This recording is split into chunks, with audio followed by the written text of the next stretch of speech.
quand tu fais le jeu que j'aime bien, avoir un deuxième 10, ce qu'on appelle, on s'est rendu compte qu'on était dans le détriment d'autres choses. En détriment peut-être d'attaquer la zone centrale beaucoup plus souvent, émerger des nouvelles avancées, pas seulement au pied mais à la main aussi.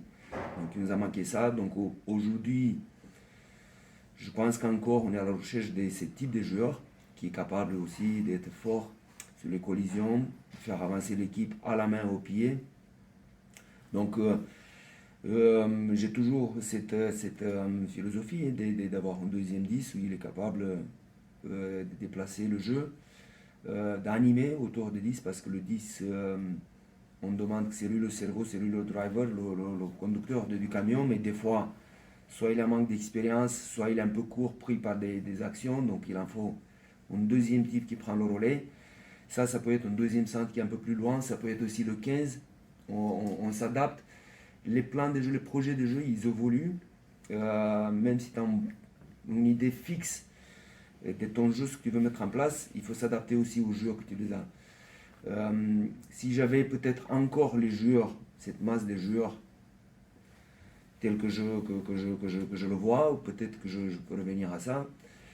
Aujourd'hui, on s'est rendu compte qu'avec cette formule, on s'était mis en difficulté à plusieurs reprises.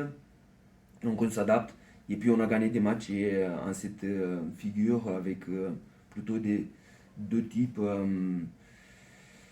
voilà, un petit peu différents, même si ça ne communique pas énormément, mais on a avec Jimmy qui était un très bon régulateur un petit peu du jeu défensif surtout en premier temps, mais aussi dernièrement aussi offensivement, il est capable de faire de très belles choses en tant que deuxième centre, non pas en premier centre.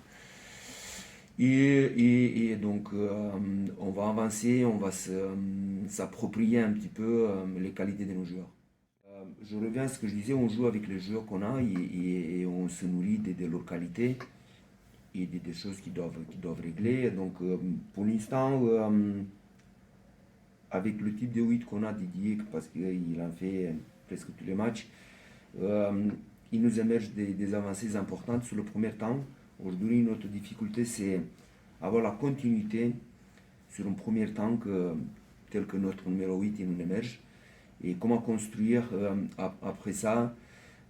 Donc je le mets beaucoup plus avec la cohérence du deuxième, troisième, quatrième temps de jeu. Voilà, c'est le dernier match qu'on fait.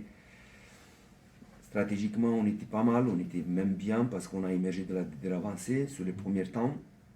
Mais on a eu du mal et on n'était pas très cohérent sur les annonces des deuxième, troisième temps de jeu. Où là, il ne faut pas qu'on se trompe. Il faut jouer là où l'adversaire n'est pas. C'est des choses que je te dis que tu le sais, mais c'est facile à dire, c'est plus difficile à le faire. On joue toujours avec des défenses différentes qui s'adaptent au fur et à mesure, donc c'est à nous de s'adapter à toutes ces défenses, donc prendre un peu plus de la profondeur, avoir plus de la vitesse. Et malgré si les défenses ils montent très vite, gagner les collisions, ce qui n'est pas toujours facile, ce qui n'est pas évident, mais on travaille avec ça des différentes défenses, donc il faut s'adapter. Et ça passe par les messages, que les jeux qui sont plus loin des ballons, ils passent les bons messages. C'est ça, la semaine dernière, on a fait des très bonnes choses parce qu'on a eu quand même un ratio de 58%, on a eu. Donc c'est beaucoup, même si des fois ils nous disent ouais vous arrêtez de taper. Non, si on regarde le ratio de ce qu'on a vraiment dans la possession, c'est on a 58%, donc on garde quand même le ballon plus que l'adversaire. C'est énorme.